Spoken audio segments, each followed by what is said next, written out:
Baik, dengan demikian mari kita buka sesi diskusi dan tanya jawab. Sudah tampak ada dua peserta yang present. Untuk pertama, silakan kepada Bapak Priyo Handoko, mohon open cam dan open mic-nya, serta nanti disebutkan dari instansi mana Bapak. Silakan Pak Priyo.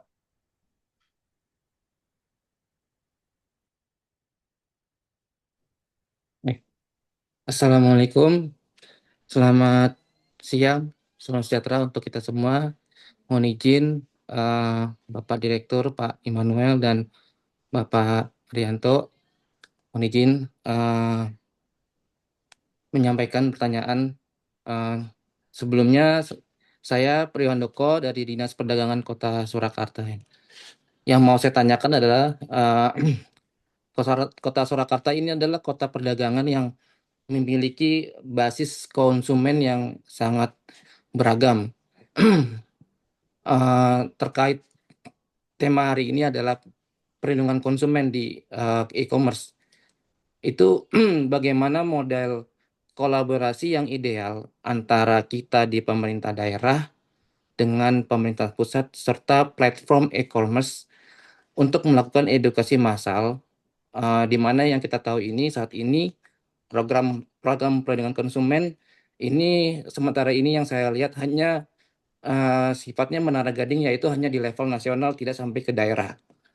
Nah, di mana eh, level masyarakat awam di daerah sering menjadi korban penipuan online, apalagi di saat momen-momen seperti saat ini, yaitu mendekati hari Lebaran gitu.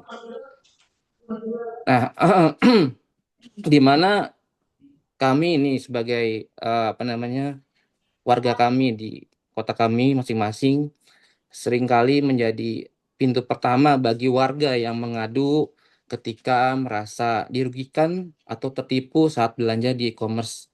Namun memang kita akui dalam praktiknya kami masih terbentur dengan adanya dinding pembatas kewenangan.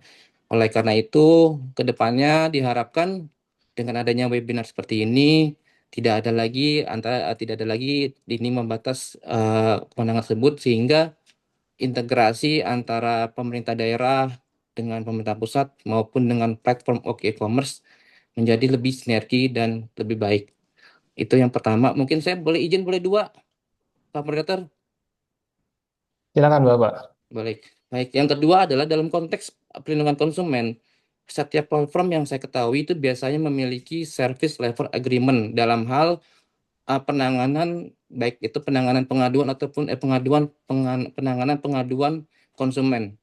Namun kenyataannya itu yang saya lihat adalah tidak adanya kepastian durasi penyelesaian sengketa yang berlalu di dalam platform e-commerce tersebut. Nah, ini apakah memungkinkan ya bagi pemerintah atau asosiasi Sertifikatnya nggak ikut.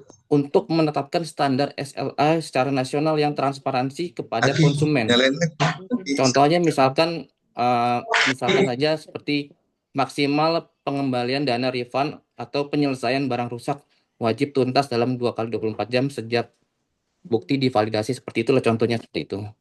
Mungkin itu saja yang mungkin yang saya sampaikan. Saya harap bisa menjadi eh, perlindungan konsumen ini ke depannya menjadi sesuatu yang lebih diperhatikan dan lebih menjadi perhatian kita bersama dan lebih baik ke depannya bagi konsumen Indonesia pada umumnya. Terima kasih. Assalamualaikum warahmatullahi wabarakatuh. Assalamualaikum warahmatullahi wabarakatuh.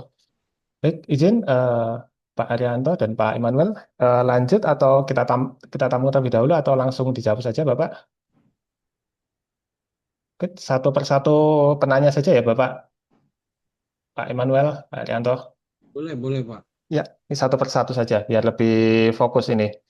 Baik, Ya, dari Pak Priyo Handoko dari Disdap Surakarta bertanya terkait bagaimana kolaborasi antara Pemda dan pusat. Lalu juga Pemda saat ini menjadi pintu pertama ya Pak ya untuk yang menangani aduan di masyarakat. Selanjutnya, apakah ada durasi, apakah ada standar untuk SLA tersebut? dengan contoh tadi memberikan contoh tidak adanya durasi untuk penyelesaian adanya aduan. Silakan dari Pak Dir terlebih dahulu. Baik, terima kasih Pak Moderator. Eh, Terima kasih Pak Prio. Salam kenal. Salam kenal. Apa kabar Pak? Pak Prio. Nggak usah salam kenal ya Pak, karena udah kenal kita. Iya, Pak Prio ini kebetulan saya pernah di pengawasan Salam Pak. sukses Jadi buat Pak Noel. Salam sukses ya, Pak, salam sehat. terima kasih Pak Prio. Menanggapin tadi Pak, bagaimana kolaborasi kita tentunya lewat kegiatan seperti sosialisasi Pak ya, apa ada webinar, kemudian nanti ya kita akan coba akan tingkatkan yang namanya eh, ya sosialisasi Pak. Ini kebetulan ya kita lihat anggaran juga sangat terbatas itu juga, tapi dengan adanya webinar ini akan menjadi lebih intens nanti Pak. Lalu Pak Priyo kita bisa juga memanfaatkan bisa kanal Instagram ya media sosial kita nanti agar semua apa yang edukasi-edukasi yang kita lakukan juga bisa diikutin oleh pemerintah daerah Pak gitu. Jadi monggo nanti di pemerintah daerah juga Instagramnya karena masyarakat sekarang ini kan lebih dekat ke media sosial gitu ya dalam hal mendapatkan informasi. Nah ini tentunya diharapkan pemerintah daerah bisa masuk juga di situ Pak, bisa memberikan beberapa edukasi-edukasi yang sudah kita sampaikan di misalnya acara webinar gitu ya, tips-tipsnya juga tadi yang disampaikan oleh Bapak dari Arianto dari YLKI gitu ya. Ini juga sangat bagus Pak gitu karena tentunya harus memang ditularkan Pak ke daerah gitu. Harus ditularkan karena banyak masyarakat masih banyak yang belum memahami misalnya terjadi sengketa, dia harus kemana. Pertanyaan kedua tadi juga Bapak sampaikan memang belum diatur Pak di setiap platform itu beda-beda gitu. Yang diatur adalah ketika dia bawa permasalahan ke PPSK, nah itu ada durasinya gitu. Seperti itu Pak.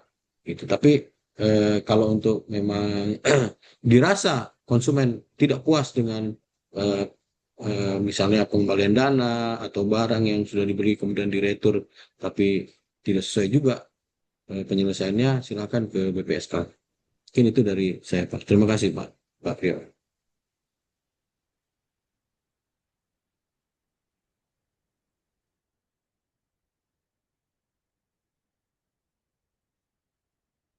Kalau terkait yang tadi Pak, SLA tadi Pak, standar SLA. Ya, kalau SLA di platformnya masing-masing beda-beda memang Pak. Ya, kita belum belum mengatur sampai ke platform ya. Gitu. Kita tidak mengatur itu. Tapi ketika ada penyelesaian yang harus diselesaikan di BPSK, itu sudah ada SLA-nya. Siap Pak, terima kasih. Bagaimana Pak Priyo? Ya, terima kasih Pak Immanuel. Mungkin tadi kan disinggung terkait BPSK ya, namun saat ini mungkin perlu diketahui juga di Kota Surakarta ini sudah tidak ada BPSK Pak. Jadi kita konsumen di Solo ini ya kalau mau mengadu ya hanya ke dinas atau ke LPKSM seperti itu, atau mau ke BPSK yang ada di provinsi seperti itu di Semarang gitu kan. Ya mungkin nanti ke depannya bisa jadi apa ya istilahnya perhatian atau gimana yang eh, di pemerintah pusat untuk karena konsumen di Solo ini eh, bersifat kritis juga ya gitu. Jadi kita sebagai dinas ini juga eh, tidak bisa bergerak sendiri untuk menangani hal-hal seperti menangani pengaduan konsumen seperti itu. Terima kasih untuk SLA yang mungkin memang kalau memang belum diatur ya mungkin apabila nanti di ada rencana atau rancangan aturan berikutnya mungkin bisa disematkan Pak sehingga karena SLA itu bagi saya penting ya karena untuk apa namanya standar bagi konsumen untuk dalam hal adanya pengaduan konsumen kepada platform. Karena kan tadi di slide eh, baik Pak Nunggal atau di Mas Arianto dua-duanya itu eh, pengaduan konsumen di di e-commerce itu cukup tinggi ya. Jadi mungkin ini mungkin bisa menjadi atensi pemerintah berikutnya. Terima kasih waktunya. Yap. Baik, terima kasih pertanyaannya. Mungkin dari Pak Arianto, mungkin ada sedikit insight Pak terkait kolaborasi tadi Pak, dari Ya, sisi perlindungan, ya dari sisi ya. LKI. Kalau kolaborasi sebenarnya kita banyak kolaborasi ya. Salah satunya tadi stakeholder juga, Kementerian Perdagangan kepada dinas-dinas juga. Tapi di beberapa daerah juga YLKI punya mitra LPKSM yang bisa menjembatani aduan-aduan konsumen. Misalnya ada di Surakarta, ada di Semarang, kita punya LPKSM juga yang bisa memberikan informasi kepada kita terkait pengaduan-pengaduan konsumen. Sama juga di Kementerian Perdagangan juga kan punya dinas-dinas yang bisa memberikan atau menjembatani juga pengaduan-pengaduan konsumen yang akan nantinya disampaikan kepada apa namanya pimpinan atau kepada pusat. Tapi dalam hal ini kolaborasi menurut saya juga penting juga kolaborasi atau integrasi juga kepada pihak penegak hukum ya. Artinya bahwa ketika ada konsumen yang dirugikan dalam hal untuk ranahnya deliknya tindak pidana, misalnya ada penipuan, penyalahgunaan data pribadi, menurut saya juga dinas perdagangan juga punya atau ambil andil juga untuk menginformasikan atau juga bisa meminta bantuan kepada penegak hukum juga untuk meminta atau menelusurin juga apa namanya seller atau toko-toko yang indikasinya melakukan penipuan atau melakukan tindak pidana. Untuk terkait bagaimana pelayanan atau paduan penyelesaian sengketa, sebenarnya penyelesaian sengketa itu di Undang Perlindungan Konsumen ada dua ya, ada secara litigasi dan ada secara non litigasi.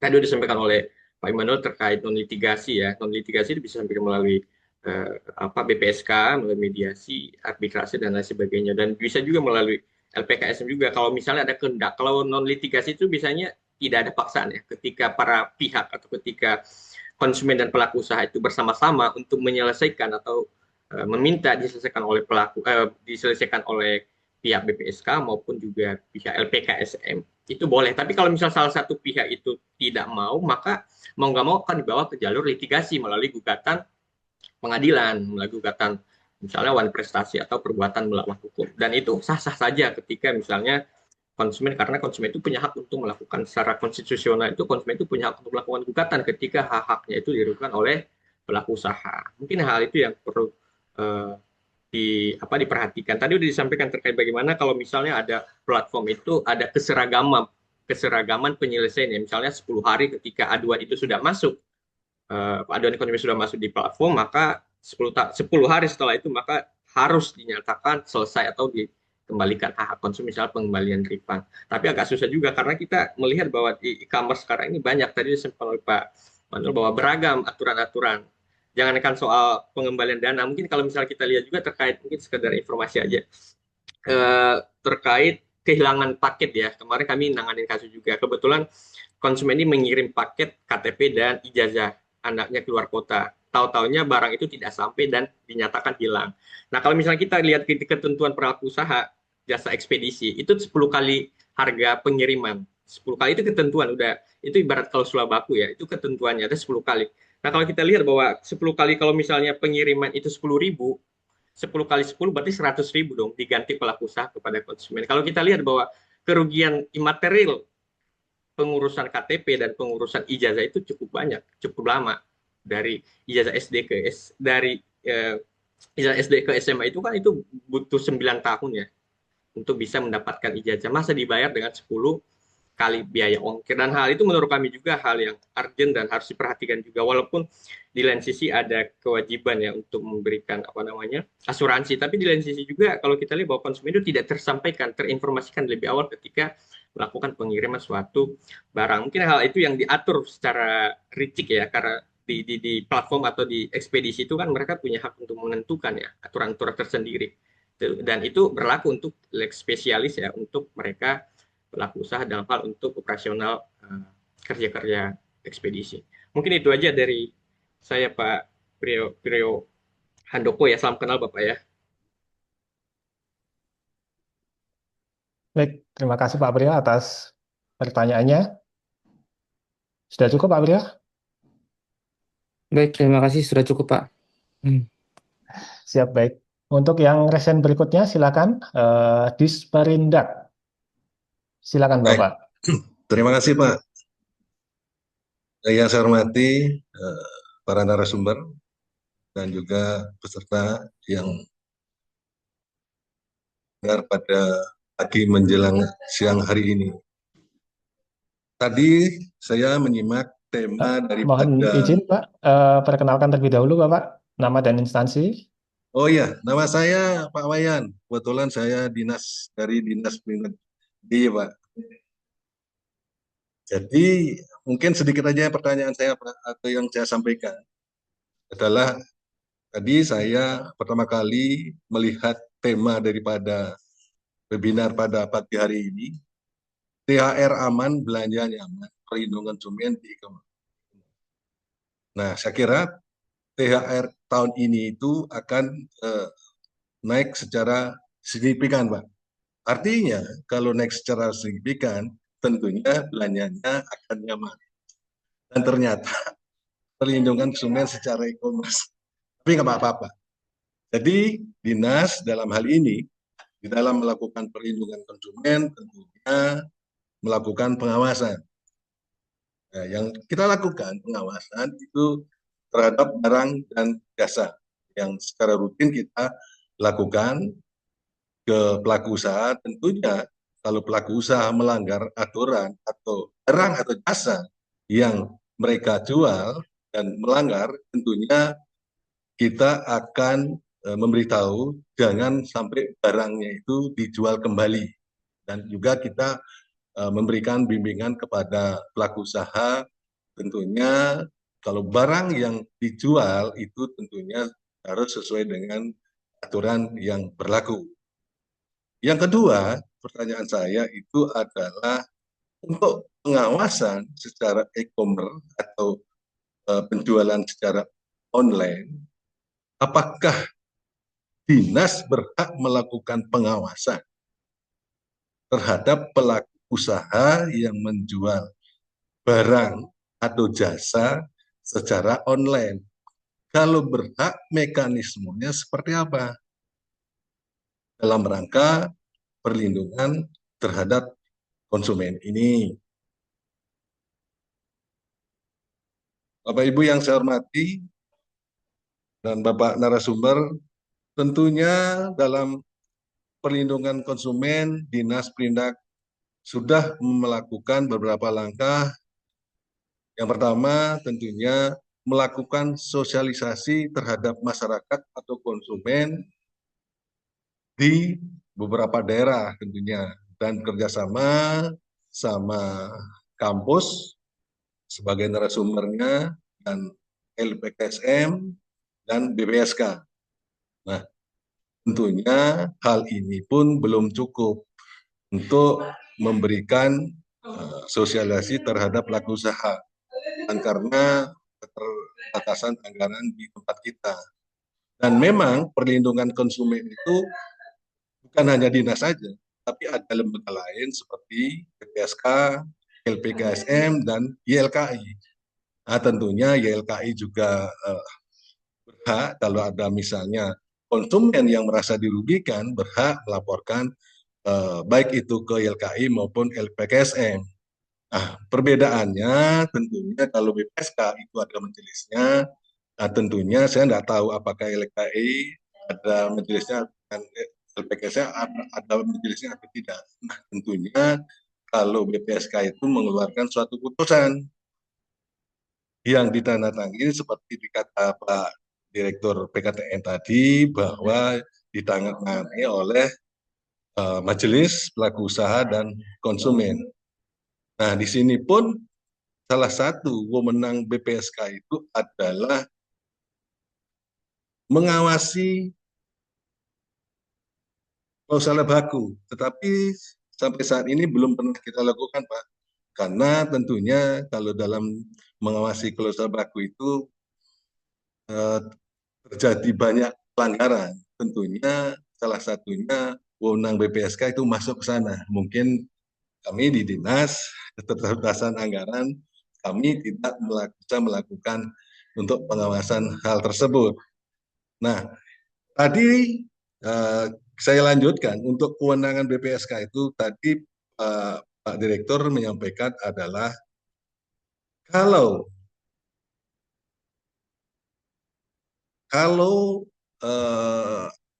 putusan arbitrase yang sudah disepakati oleh kedua belah pihak dan pelaku usaha tidak bersedia mentaati putusan itu,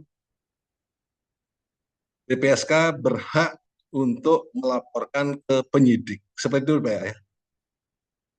Oke, karena yang selama ini kita lakukan adalah setelah putusan itu dikeluarkan di PSK, itu kita daftarkan di pengadilan negeri. Karena tentunya BPSK itu tidak mempunyai tenaga eksekusi. Dan makanya kita daftarkan di pengadilan negeri karena PN itu sebagai eksekutorial. Artinya ketika pelaku usaha tidak mematuhi putusan yang sudah disepakati, mungkin pengadilan negeri bisa mengeksekusi seperti itu. Dan juga untuk sampai saat ini tentunya untuk jasa keuangan yang paling banyak itu sebenarnya untuk BPSK Pak ya. Saya sampaikan di properti Pak, itu banyak sekali yang paling banyak melaporkan ke BPSK. Yang kedua itu adalah jasa keuangan.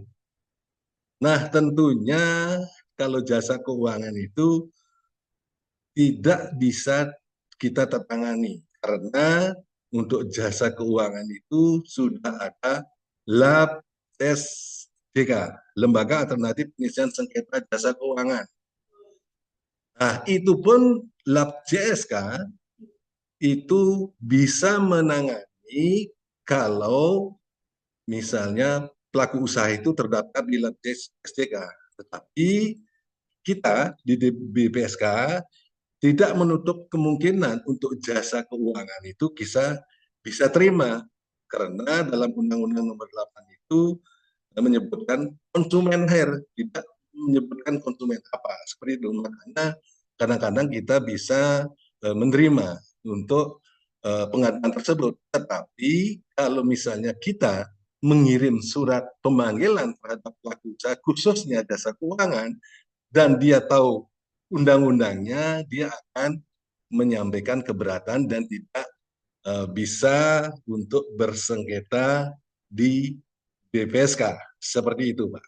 Nah, yang saya tanyakan lagi adalah salah satu tadi Pak Dirjen PKTM menyampaikan bahwa kalau putusan arbitrase itu kita bisa, kalau tidak ditaati oleh pelaku usaha, kita bisa melaporkan ke penyidik. Apakah salah satu wewenang atau tugas daripada BPSK? Karena salah satu tugas BPSK itu adalah melaporkan kepada penyidik apabila terjadi pelanggaran terhadap undang-undang konsumen.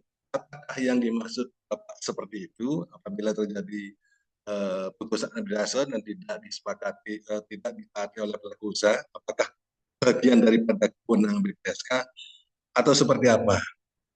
Mungkin itu yang bisa saya sampaikan, Pak. Baik, terima kasih. Baik, terima kasih pertanyaannya, Pak Wayan. Silakan Pak Emmanuel untuk memberikan tanggapan, Bapak. Mungkin satu lagi, Pak. Saya lupa ini pesanan daripada Singkat saja Pak Wayan teman-teman ya. dari majelis, Pak. Singkat saja Ini, Bapak, Pak. silakan. Beberapa bulan yang lalu Kemendak mengadakan pelatihan mediasi dan kebetulan kita sudah mengirim peserta dari majelis BPSK dan juga mempunyai sertifikasi untuk mediasi. Tapi yang belum itu sertifikasi untuk arbitrase, Pak. Makanya kita diminta untuk mengusulkan apabila misalnya Kemendak bisa menyelenggarakan diklat arbitrase, saya kira untuk peserta banyak sekali yang ikut, Pak. Seperti itu, Pak. Mudah-mudahan teman-teman Kemendak bisa menyelenggarakan diklat arbitrase tersebut. Memang dalam aturan Undang-Undang Nomor 899 itu tidak menyebutkan apakah majelis itu untuk memutuskan arbitrase itu harus bersertifikat atau enggak, karena tidak menjelaskan secara detail seperti itu. Terima kasih, Pak. Baik, terima kasih Pak Wayan. Jadi setidaknya ada 3 pertanyaan ya Bapak ya terkait dari yang terakhir tadi ketersediaan diklat arbitrase. Lalu ada juga terkait tugas BPSK dalam kaitannya tadi ada UU Perlindungan Konsumen, serta mekanisme eh, mekanisme pengawasan dari dinas terkait penjualan secara online. Baik, silakan dari Pak Dir. Baik Pak, terima kasih Pak Wayan dari Dinas Iya, Pak. eh, apa Pak? Ya, Pak. Putus-putus Pak, sorry. Dari Dinas DIY. DI, oh Jogja Pak ya. Siap. Oke, makasih Pak Wayan. Ini saya coba menjawab Pak terkait dengan mekanisme pengawasan Pak ya. Kalau sesuai sudah diatur Pak di Undang-Undang 7 juga sudah ada diatur dalam perdagangan Undang-Undang nomor 23 tahun 2014 itu tentang pemerintahan daerah, di mana pemerintah daerah itu memberikan di Undang-Undang 23 juga sudah diatur pengawasan bisa dilakukan oleh pemerintah daerah Pak, pengawasan terhadap barang yang dilakukan di daerah yang bersangkutan Pak. Jadi kalau eh, tapi terkait dengan online-nya itu platformnya itu memang sudah diatur di pengaturannya di pusat Pak, pemerintah pusat. Tapi kalau terkait dengan barang yang beredar di eh, wilayah DIY itu pengawasannya oleh pemerintah daerah gitu. Nah, seperti itu nanti itu sudah biasa dilakukan dari Disperindak Pak ya. Iya. Jadi terkait barang yang beredar itu dilakukan pengawasan, namun juga ada pemerintah pusat juga kita melakukan pengawasan juga. Biasanya sinergi Pak antara pusat dan daerah gitu Pak Wayan. Nah, terkait dengan pertanyaan yang berikutnya itu terkait dengan diklat arbitrase. Yang terakhir itu diklat arbitrase Pak ya? Betul, Pak. Betul, Pak. Bisa sedikit dijelaskan kembali Pak. Maksudnya seperti apa diklat yang mau diinikan? Ya, ada nggak kemarin kan Oh, berapa bulan yang lalu, kalau nggak salah Kemendak Bali melakukan diklat mediator. ya. Dan kebetulan BPSK sudah mengirim peserta dan sudah mendapat sertifikat. Nah, di tempat kita itu yang belum seluruh majelis itu belum mempunyai sertifikasi untuk arbitrasonya, Pak. Nah, usulan saya bisa nggak Kemendak memfasilitasi untuk mengadakan sertifikasi untuk arbitrase ini, Pak. Karena kalau majelis itu dari ASN maupun dari pelaku usaha dan konsumen seperti itu, Pak. Terima kasih Pak Wen. Kalau untuk bisa nanti saya tampung dulu ya Pak ya, karena bisa ini nanti menyangkut anggaran juga kemana-mana. Nanti malah bisa Ya, bisa aja Pak. Selama anggarannya tersedia nanti ya kita mungkin kolaborasi. 2027, Pak. Mungkin tahun Siap. 2027, Pak. Baik Pak. Baik. Lalu pertanyaan yang berikutnya, yang ketiga itu terkait dengan pengawasan udah di klub. Saya rasa cukup ya. Jadi ada yang kelewat nggak Pak pertanyaannya? Itu pertanyaannya, Pak. Untuk putusan arbitrase itu, kalau tidak taati oleh pelaku usaha itu kan Bapak menyampaikan Oh bahwa iya ya. itu bisa Ya, dilaporkan ke penyidik. Nah, kalau di ya. wewenang BPSK itu salah satu butir itu menyebutkan melapor kepada penyidik apabila terjadi pelanggaran terhadap undang-undang konsumen. Betul, Ini betul, kan penasibnya seperti apa, betul, Pak? Apa ya betul. yang Bapak sampaikan tadi apa yang lain seperti itu? Ya, jadi terkait undang-undang perlindungan konsumen Pak, dilaporkan pada penyidik. Seperti itu Pak. Begitu. Baik. Iya Pak. Karena selama ini kita setelah putusan arbitrase keluar dari BPSK, kita cuma melaporkan atau mendaftarkan di pengadilan negeri untuk eksekutorialnya, Pak. Ya. Jadi tidak melaporkan ke penyidik seperti itu. Kalau belum tercapai, kalau memang tidak tercapai Pak, ke penyidik itu untuk melengkapi kelengkapannya. Nah, apabila itu tidak tercapai juga, dilanjutkan oleh tidak ada kesepakatan, lalu dia akan dilanjutkan di pengadilan Pak. Gitu Pak. Terima kasih Pak.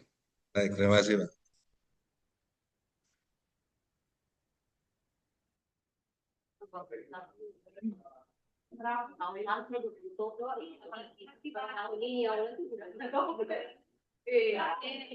Demikian Pak Moderator. Ya, siap, terima kasih Pak Emmanuel terhadap jawabannya. Mungkin dari Pak Arianto, apakah ada tanggapan juga Pak? Atau mungkin dari LKI sendiri ada pelatihan juga terkait perlindungan konsumen juga Bapak? Iya, mungkin sedikit saya komentari ya, tanggapin ya tadi pertanyaan dari Pak Wayan ya, Pak Wayan. Salam kenal Pak Wayan.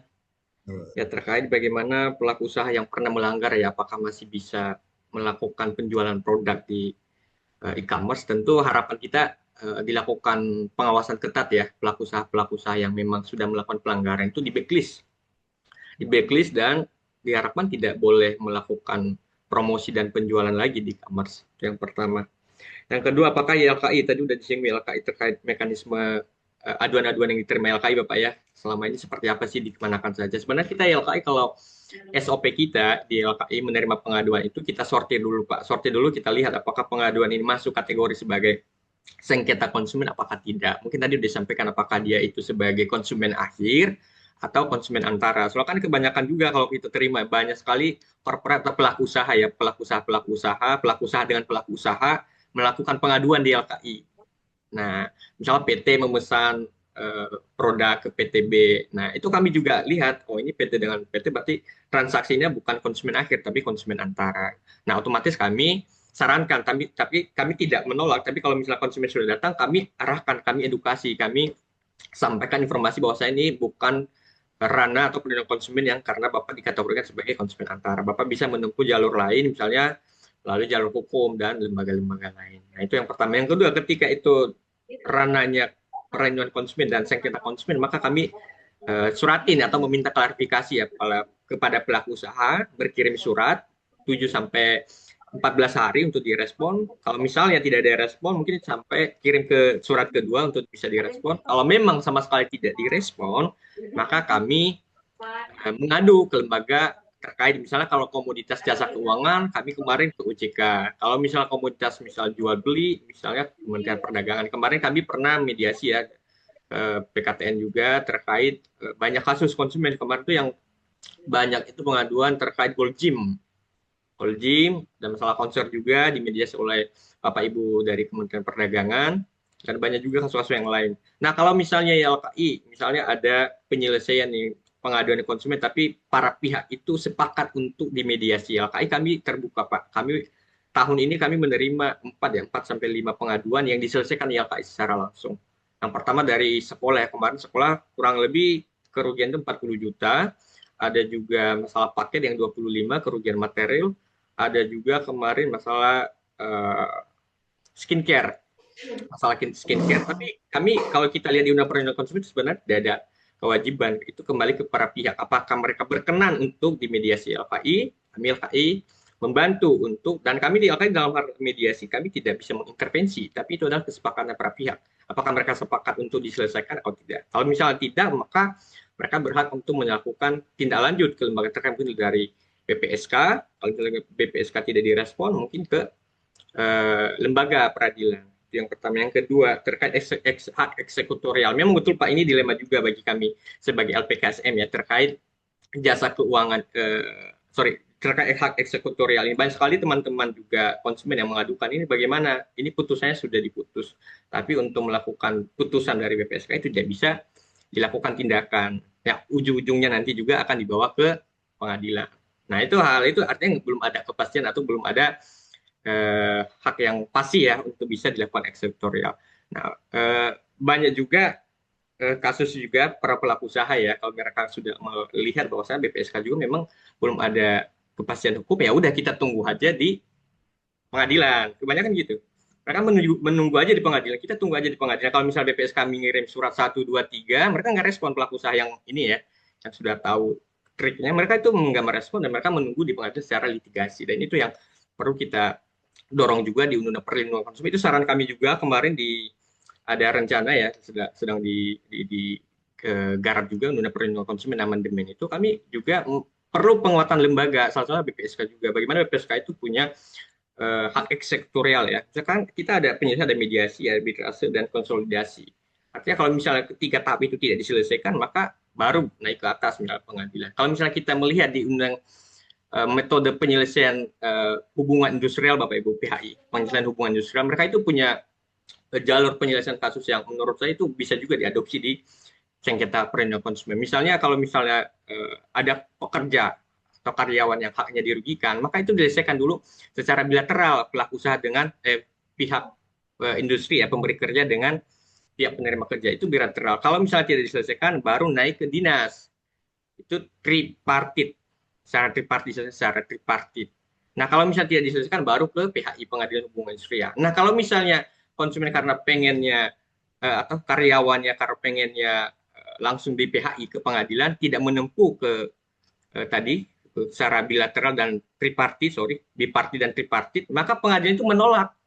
Harus dulu melalui bipartit dulu, ada notulensinya, pernah dimediasi, dokumen itu dibawa ke pengadilan. Begitu juga di dinas sudah dimediasi apa belum? Kalau sudah dimediasi, baru dikumpulkan berita acaranya, dibawa ke PHI, pengadilannya, baru disidang. Tapi kalau misalnya kedua jalur itu tidak ditempuh, maka otomatis ditolak oleh pengadilan. Nah, itu menurut kami juga bagus kalau misalnya diterapkan di di sengketa konsumen ini juga ya, kan itu bisa juga, artinya BPSK juga itu punya hak eksekutorial. Kalau misalnya ada aduan konsumen belum diadukan ke BPSK, langsung naik ke pengadilan, maka pengadilan itu bisa menolak gitu, sehingga BPSK itu bisa diberdayakan dan punya hak eksekutorial untuk menyelesaikan hak konsumen. Kemudian terkait jasa keuangan, betul Pak, kemarin juga kita diskusi juga dengan OJK, soal kan jasa keuangan ini penyumbang ya 5 tahun terakhir ya Kak, itu penyumbang nomor satu, nomor pertama yang banyak diadukan di LKI.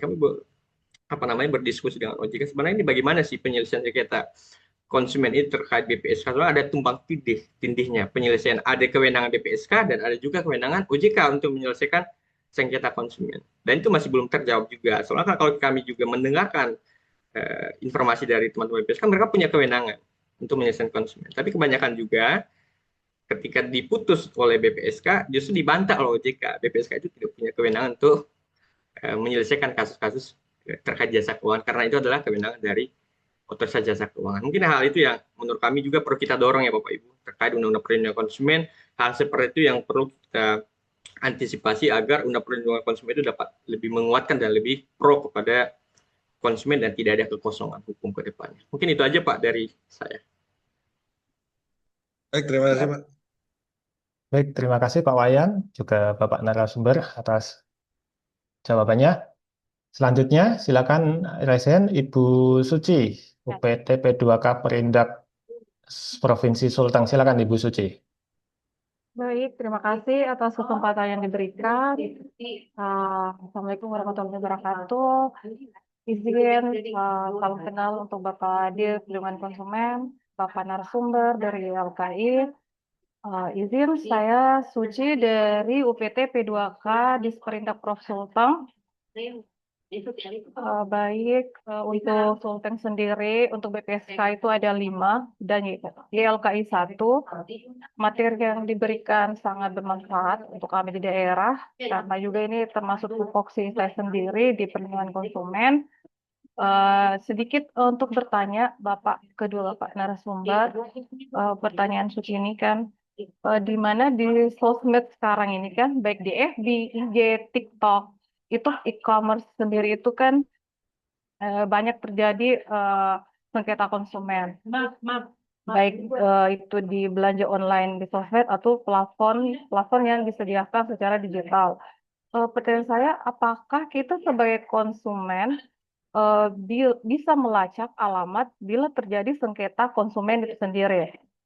Terus yang pertanyaan kedua, bagaimana e-commerce mendorong pertumbuhan ekonomi digital bila banyak terjadi penipuan dan sengketa konsumen? Baik, cukup sekian pertanyaan dari Suci. Kurang lebihnya mohon maaf. Wabillahi taufiq wal hidayah. Assalamualaikum warahmatullahi wabarakatuh. Waalaikumsalam. Baik, dari Ibu Suci tadi ada 2 pertanyaan, Pak Dir dan Pak Arianto. Yang pertama tadi itu, jika ada sengketa di belanja online, apakah mereka alamat pelaku usaha tersebut, toko itu apakah bisa dilacak? Lalu juga untuk bagaimana e-commerce dapat mendorong pertumbuhan ekonomi digital. Seperti itu ya Bu Suci ya. Ya baik, silakan Pak Dir terlebih dahulu.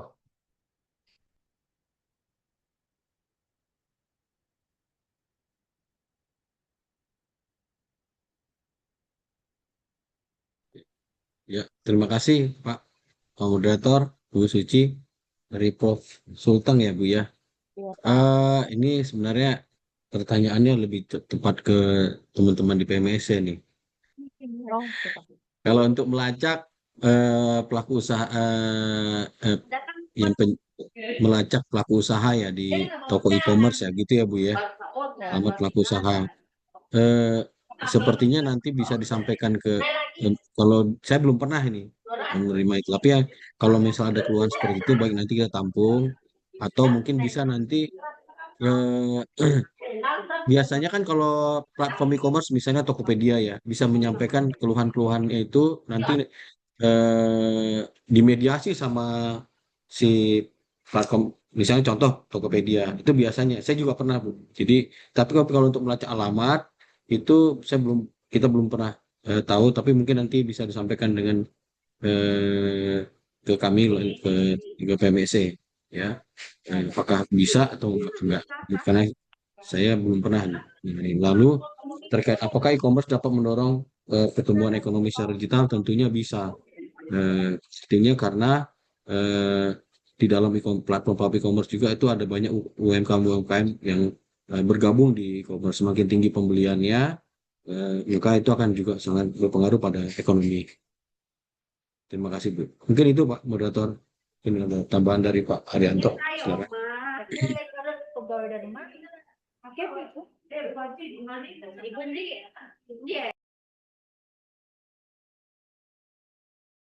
Silakan Pak Rianto, apakah ada tambahan Bapak? Ya, terima kasih Bu Suci, salam kenal.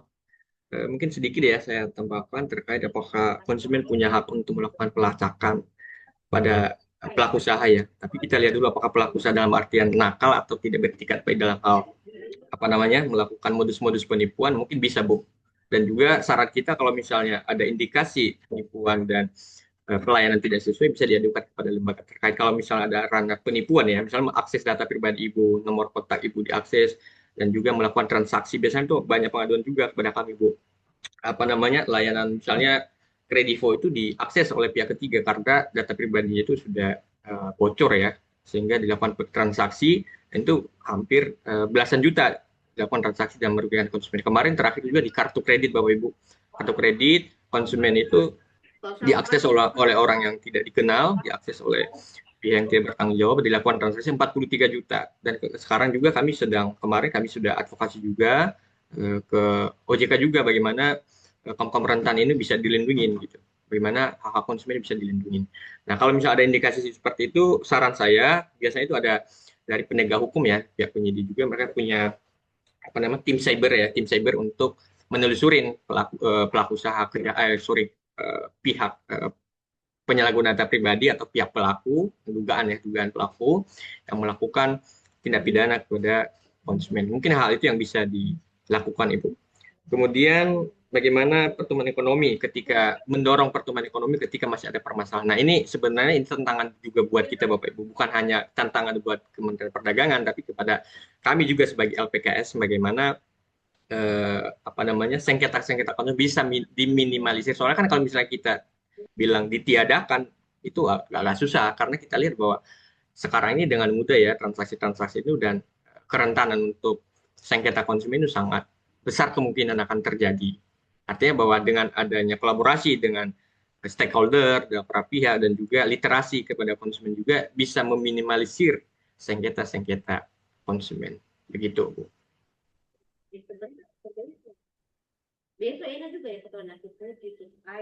Baik, terima kasih jawabannya. Apakah sudah cukup Bu Suci? Sedikit lagi Pak.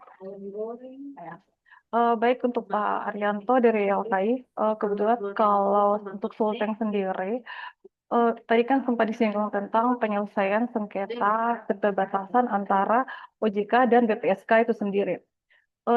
Terjadi kita untuk Sulawesi Tengah, biasa kalau ada untuk permasalahan tentang jasa keuangan, kita langsung menyorongkan ke OJK karena itu tadi mungkin ke depan ada regulasi perbatasan antara OJK yang pasti ya, regulasi yang pasti antara OJK dan BPSK itu sendiri sehingga kita bisa memanage sampai di mana BPSK menindaklanjuti permasalahan yang terjadi menyelesaikan dengan OJK itu sendiri karena biasa Kalau apalagi kredit-kredit bank itu kan keuangan, kita langsung serahkan ke OJK. Apalagi kita jauh kan daerah. Jadi untuk OJK sendiri ada sih, Sulawesi Tengah ada. Hanya kalau untuk kita melapor permasalahan melapor di BPSK, kita langsung ajukan ke OJK. Seperti itu, Pak. Baik, terima kasih.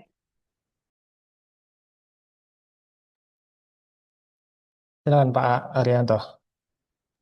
Iya, sebenarnya ini sebenarnya tantangan juga Bu Suci kepada kita ya, karena kita dibatasin oleh undang-undang. Undang-undang sudah ngomong karena ini ada tumpang tindih juga antara undang-undang OJK dengan eh, kewenangan PPSK. Dan itu kita sarankan ya kepada Komisi 6 juga terkait amandemen Undang-Undang Perlindungan Konsumen itu ada diberikan batasan juga.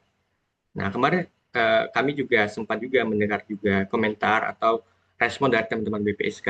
Mereka itu kalau misalnya kita tanya, itu kan kewenangan OJK, kenapa didampingin oleh pihak BPSK? Mereka beranggapan bahwasanya sebenarnya yang kami lindungi itu bukan masalahnya, tapi yang kami lindungi adalah konsumennya gitu. Konsumennya. Karena ini konsumen kalau kita lihat di definisi Undang-Undang Perlindungan Konsumen itu kan konsumen adalah orang yang menggunakan barang dan jasa yang diperuntukkan untuk dirinya sendiri dan juga orang lain yang tidak dapat diperjualbelikan atau mendapatkan keuntungan. Itu definisi konsumen ya. Ketika itu masuk di ranah konsumen, pihak konsumen, maka mereka itu bergerak untuk melindungi.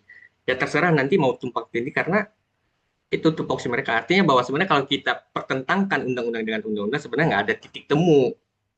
Nah, tapi harapan kita dengan ada dorongan stakeholder juga dengan BLPKSM, dengan Kementerian, BPKN, dan juga para yang berkepentingan ya, agar sama-sama untuk memberikan masukan pada Undang-Undang Perlindungan Konsumen yang baru ini sedang digarap. Kemarin itu berapa kali kita diundang juga, dan hari ini juga kita diundang di Universitas Indonesia terkait mengkaji Undang-Undang Perlindungan Konsumen ini. Salah satunya kami perjuangkan adalah bagaimana tumpang tindih ya, penguatan kelembagaan ini, dan juga terkait bagaimana perlindungan konsumen di e-commerce yang serba digital ini, karena kaum rentan ini sangat rentan untuk dilakukan penipuan dan bahkan juga hak konsumen dirugikan. Itu tantangan kita Bu Suci yang akan kita selesaikan bareng-bareng.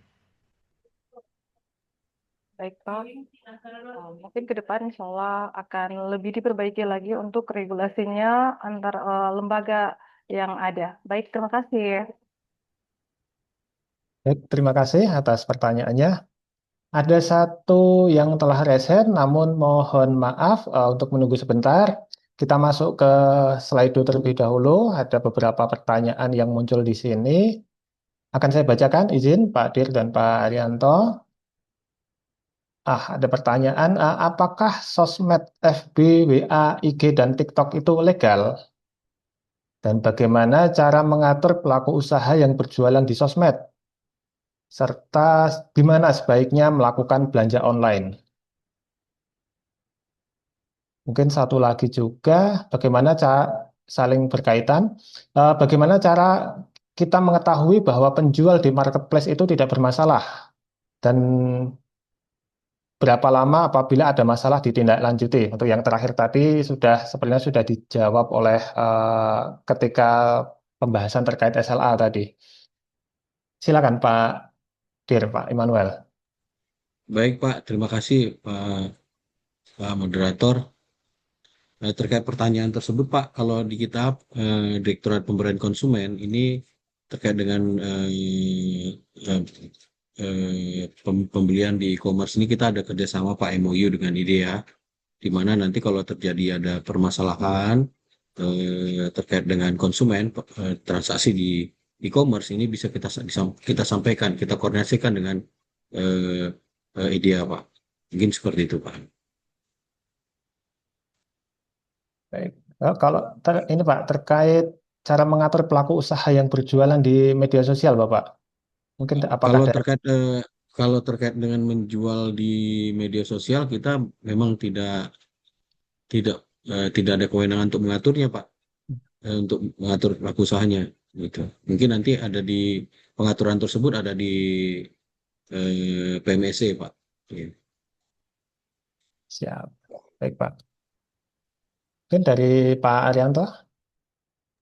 Iya, mungkin sedikit ya saya tanggapin terkait apakah sosial media Instagram, Facebook, TikTok juga ya, TikTok Shop itu masih legal dilakukan. Sebenarnya kalau kita lihat sebenarnya ya boleh-boleh saja dilakukan penjualan. Cuma yang kita sarankan atau khawatirkan itu justru lebih rentan dilakukan penipuan ya atau penyalahgunaan data pribadi. Hampir banyak juga diadukan KLI terkait pembelian produk misalnya spare part kendaraannya di e-commerce Facebook. Nah, tahu-taunya uang sudah masuk ditransfer, ternyata barangnya itu tidak ada, nihil. Nah, ini juga susah untuk minta pertanggungjawaban karena akun Facebook adalah akun pribadi, privat ya, dan nggak bisa dilakukan tindakan. Begitu juga kalau misalnya platformnya Facebook. Facebook itu kan susah untuk bukan diperuntukkan untuk penjualan ya produk kalau kita lihat ya Facebook itu susah. Kalau misalnya kita minta pertanggungjawaban Meta juga agak susah untuk dilakukan respon.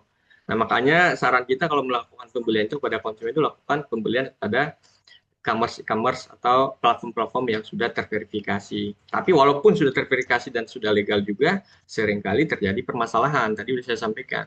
Nah, apa salah satunya saran yang saya harapkan agar pihak toko, soalnya kami lihat kebanyakan akhir-akhir ini banyak sekali toko dengan mudah melakukan penjualan di platform Bapak Ibu. Saya sebut saja di Shopee, di Tokopedia, di Lazada, segala macam. Itu dengan mudahnya untuk memposting dengan mengiklankan suatu produk. Nah, itu menurut kami juga perlu ya untuk bagaimana platform itu melakukan verifikasi secara ketat. Kadangkala ada pelaku usaha itu baru juga melakukan penjualan salah satu produk dengan mudahnya mengiklankan di beberapa platform besar, dan ketika terjadi sengketa itu menghilang, susah untuk dilakukan respon atau dilakukan meminta pertanggungjawaban.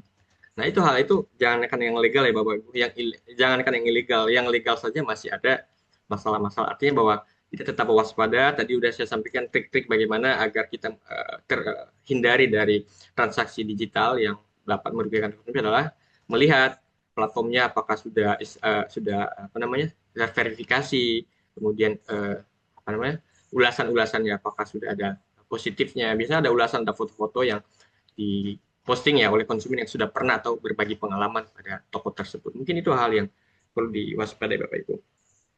Begitu Mas, kembali ke moderator. Ya, terima kasih Pak Arianto. Baik, kita menuju ke raise hand. Ada 2. Izin Pak, Pak Dir dan Pak Arianto, mungkin ini adalah 2 pertanyaan terakhir. Ada Bu Santi dan Pak Wahyudi. Bu Santi, silakan Bu Santi. Mohon untuk singkat saja Bu Santi, silakan. Baik Pak, terima kasih atas kesempatan yang diberikan kepada kami Pak. Perkenalkan, saya Santi Raya Saleh dari Disperindak Kabupaten Takalar, Provinsi Sulawesi Selatan. Singkat aja Pak ya, mungkin materinya sangat menarik terkait ini yang lagi kami tunggu-tunggu Pak ya, THR. Ya. Bagaimana caranya THR itu bisa dimanfaatkan, kita bisa jawab belanja aman. Cuman kami yang kebanyakan yang di daerah kami itu kan ada berapa toko-toko itu Pak ya, yang terkait untuk perlindungan konsumen, banyak barang-barang yang mungkin kayak dikemas itu kurang, istilahnya tidak melampirkan mungkin kayak semacam ingredient atau kandungan dari bahan-bahan tersebut. Sementara Pak, kalau yang untuk kami melakukan semacam kayak pengawasan atau mungkin peringatan itu kan terkait kadang juga kayak semacam ada perasaan kayak was-was juga Pak, karena misalnya si pelaku usaha istilahnya berusaha bukan cuma di satu pihak saja, di satu barang saja, ada mungkin dia terkait dengan barang-barang yang lain. Jadi ada semacam kami di kabupaten itu Pak, untuk melakukan misalnya pengawasan atau mungkin sekedar edukasi itu kayak semacam kayak segan lah Pak, atau ada mungkin kami bisa dibantu Pak, trik-trik mungkin bagaimana caranya agar kita bisa membelanjakan THR kita dengan aman, tentunya kita mendapatkan input itu barang yang tentunya sesuai dengan yang kita harapkan. Terus yang kedua Pak, untuk pihak Pak Arianto ya, kami di kabupaten itu Pak sampai hari ini belum pernah melihat atau mungkin berhubungan langsung dengan YLKI. Kira-kira kalau di kabupaten itu Pak, YLKI itu di provinsi atau belum sampai ke kabupaten, seperti itu.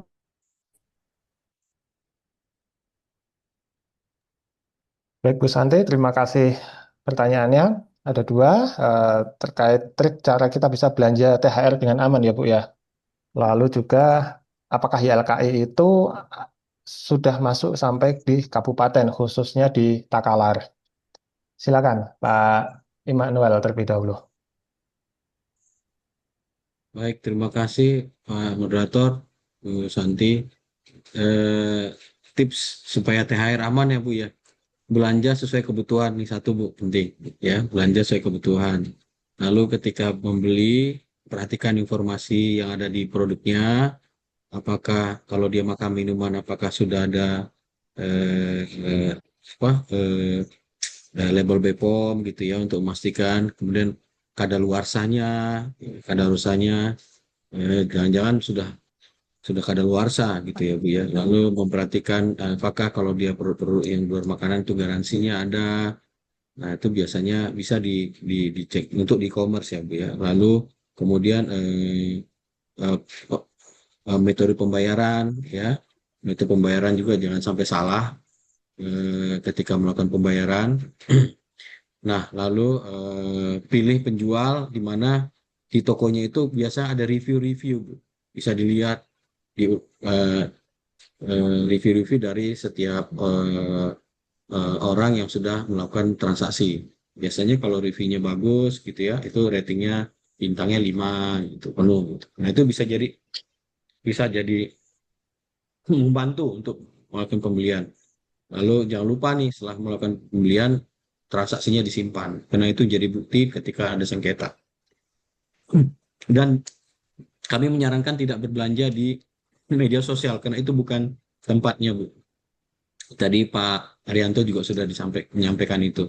Nah, sangat berisiko kalau untuk di media sosial karena di media sosial ini biasanya akunnya akun personal. Jadi dan belum bisa juga diverifikasi ya. Kalau di e-commerce kita juga nanti kalau ada permasalahan kita bisa menyampaikan dengan ideal. Mungkin itu Pak. Terima kasih Pak. Siap, berikutnya Pak Arianto, silakan Pak. Iya, terkait ya salam kenal Bu Santi. Tadi Salam saya kenal, Pak. ya ya saya mau nanggapin terkait bagaimana kita berbelanja ya THR agar lebih aman. Tadi disampaikan oleh Pak Immanuel itu dan juga di materi-materi tadi itu bahwasanya tidak disarankan ya Bu ya untuk melakukan belanja di sosial media ya, diharapkan di platform yang sudah terverifikasi. Terus kemudian tadi sudah disampaikan pertanyaan Ibu terkait LPKSM ya, Lembaga Pelindungan Ekonomi Swadaya Masyarakat di daerah Sulawesi Selatan ya Bu ya, kalau salah, Sulsel ya. Nah, kebetulan kalau tidak salah itu ada Bu LPKSM juga, tapi kurang tahu ya sekarang masih aktif apa enggak.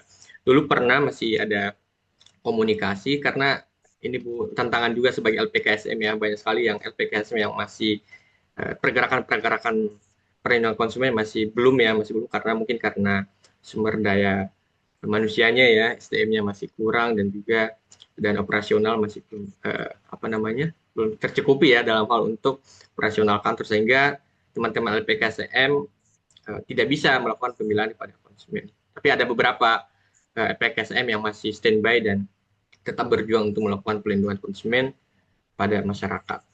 Ini aja Bu dari saya Bu Santi. Kembali ke moderator. Terima Baik, kasih, Pak. baik, terima kasih Bu Santi. Berikutnya Pak Wahyudi, silakan Pak Wahyudi.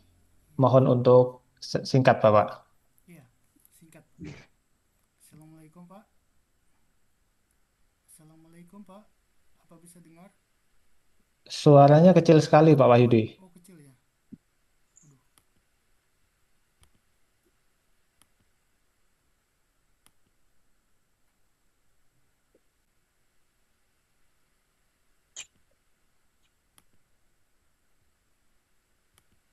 Oke.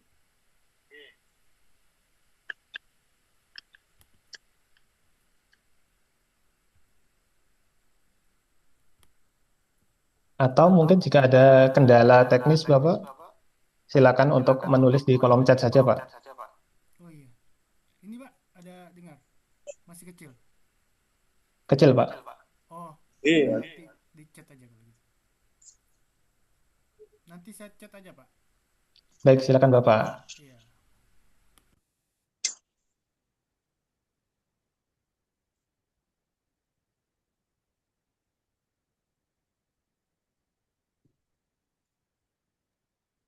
Baik, mungkin ada yang lain ya, S1 Resen, sambil menunggu chat dari Pak Wahyudi.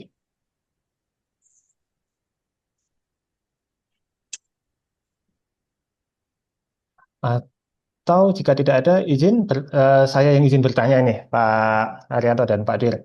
Mungkin ke Pak Arianto terlebih dahulu. Sebenarnya untuk eh, di akhir di masa-masa HBKN seperti ini, atau setidaknya apa di tahun-tahun terakhir ini, eh, kan kita sering mendengar nih Pak, ada berbagai modus penipuan nih Pak. Nah, untuk saat ini itu sebenarnya yang paling sering merugikan konsumen itu yang apa ya Pak ya untuk transaksi belanja daring Pak Arianto. Dan bagaimana kita itu sebagai masyarakat bisa lebih waspada terhadap modus tersebut Pak? Ya, sedikit ya saya jawab ya terkait bagaimana modus-modus. Kemarin juga banyak yang kita advokasi ya, bahkan kita dampingin konsumennya Mas terkait ada seorang konsumen, dalam hal ini dia seorang driver ya. Ini saya ceritakan kronologisnya Mas, saya biar paham. Ada konsumen ini seorang driver ojol, terus ada notifikasi di WA menyampaikan bahwasanya pihak dari CS atau ojolnya ya, platform ojolnya itu mau verifikasi muka secara langsung, menyampaikan dengan bahwasanya konsumen atau driver ini adalah ID bla bla bla, berada di titik dan mengakses Google Map, dan kebetulan juga pas dikonfirmasi benar konsumen itu berada di posisi yang dikonfirmasi oleh yang bersangkutan. Kemudian si orang yang mengaku CS dari pihak ojol ini di platform ini menyampaikan, Bapak saya mau bantu Anda untuk memberikan jaket secara gratis, secara cuma-cuma, dengan catatan OTP ini Bapak nanti download e-commerce ya, salah satu e-commerce Tokopedia, saya sebutkan Tokopedia, kemudian download dan masukkan OTP ini untuk melakukan pembelian, dan nanti kami akan yang mengcover dari kantor. Ya, karena niat baik dari konsumen ini, pihak driver ini meng-ACC dan memasukkan dengan OTP ya 6 atau 4 huruf. Setelah dimasukkan, tiba-tiba handphone konsumen itu mati total. Setelah mati total, dinyalakan kembali, ternyata ada notifikasi, ada transaksi 7 jutaan Mas, 7 jutaan di platform e-commerce konsumen tadi. Ada di AlphaGift, ada di Tokopedia dan segala macam. Ya karena merasa itu gegabah, konsumen mengadukan ke LKI dan kami mendampingin ke tempat ojol yang bersangkutan ya, ojol konsumen. Kami mendampingin dan mereka juga menyampaikan bahwasanya itu masalahnya itu adalah ketidakhati-hatian dan kelalaian. Itu kembali lagi ke konsumen. Itu kelalaian konsumen. Itu OTP itu sensitif sekali. Jangan disebarluaskan walaupun dengan iming-iming apapun itu ditolak. Kecuali kalau misalnya langsung, misalnya kita melakukan OTP pendaftaran di bank, misalnya di bank, pendaftaran m-banking dan segala macam, itu secara langsung kita menyaksikan secara langsung boleh. Tapi kalau secara online, secara tidak langsung, disarankan tidak untuk memberikan karena itu sangat rentan untuk mengakses data pribadi.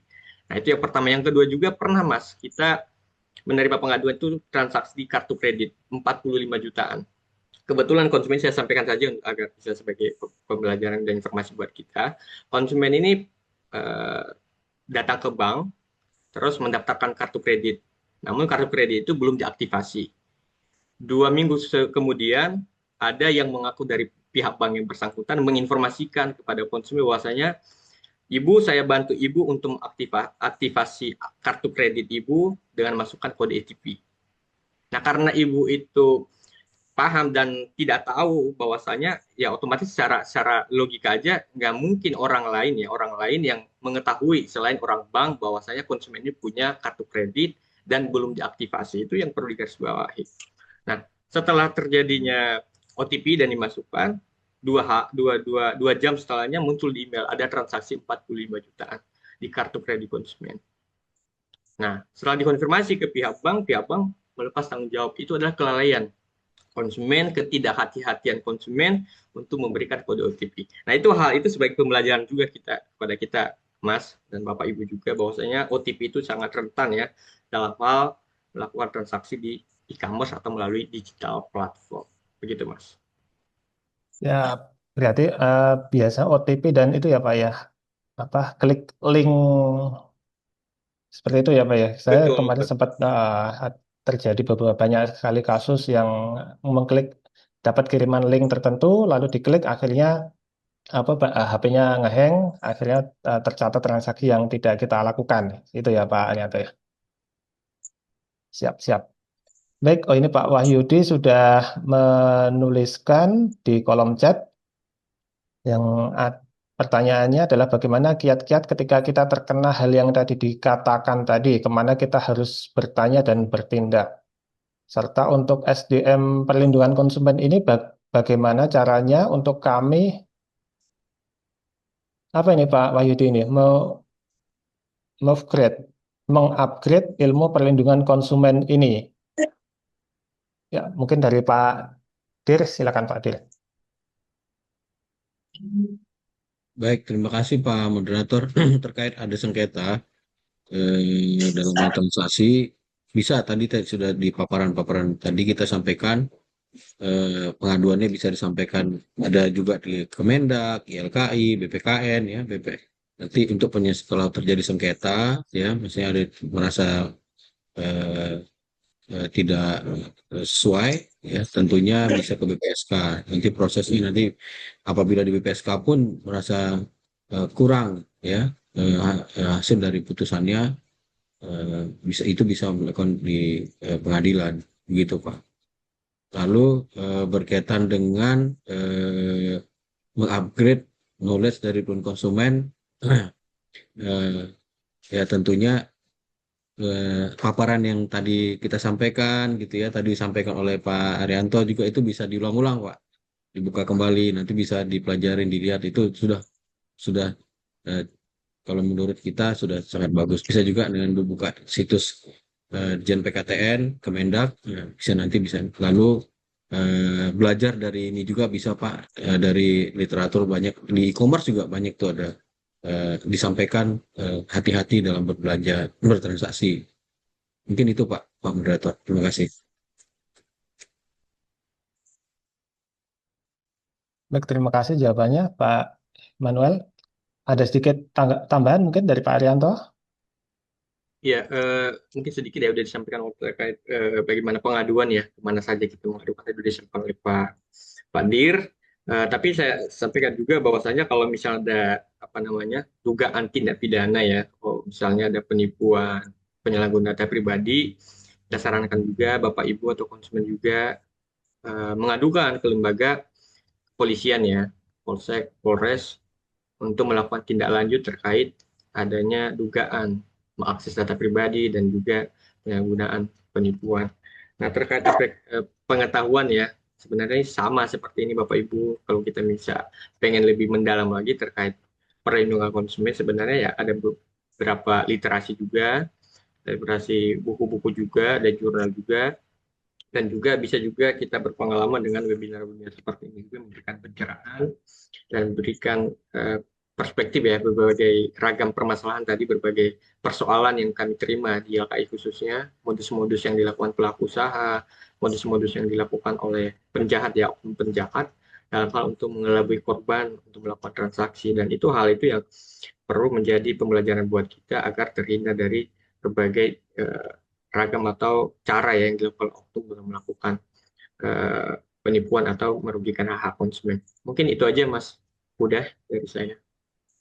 Baik, terima kasih. Eh, Sebelumnya mohon izin kepada Bu Julinda, karena memang waktunya sudah selesai di akhir kegiatan, mohon izin untuk mungkin Bu Julinda dapat bertanya melalui kontak person yang ada di akhir paparan tadi, di akhir paparan baik dari Pak Emmanuel maupun dari Pak Arianto, ada kontak person di sana, mungkin dapat bertanya melalui kontak tersebut ya. Mohon izin Bu Julinda. Baiklah, terima Baik, kasih.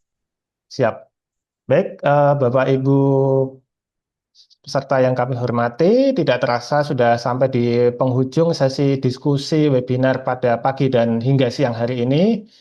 Terima kasih atas berbagai pertanyaan, tanggapan, serta partisipasi aktifnya dari Bapak Ibu peserta yang telah membuat diskusi kita setengah hari ini dapat berlangsung dengan menarik dan interaktif.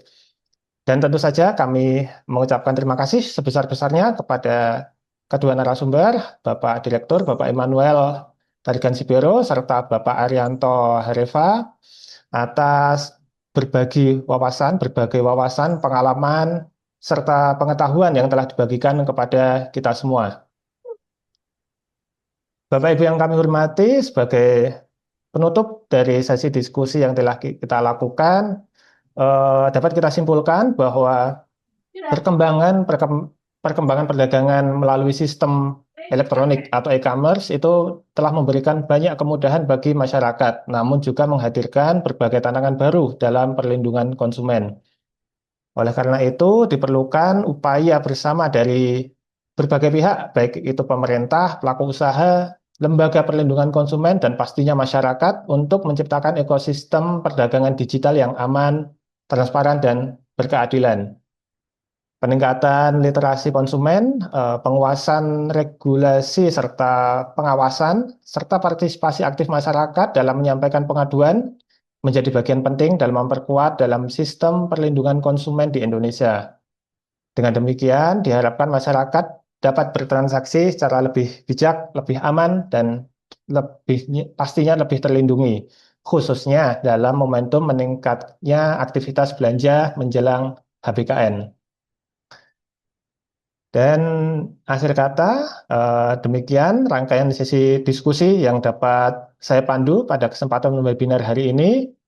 Apabila selama memandu jalannya diskusi terdapat kekurangan ataupun hal-hal yang kurang berkenan, saya mohon maaf yang besar-besarnya. Akhir kata, saya selaku moderator mengucapkan terima kasih atas perhatian dan partisipasi Bapak Ibu sekalian. Selanjutnya, saya kembalikan acara kepada MC untuk melanjutkan rangkaian acara berikutnya.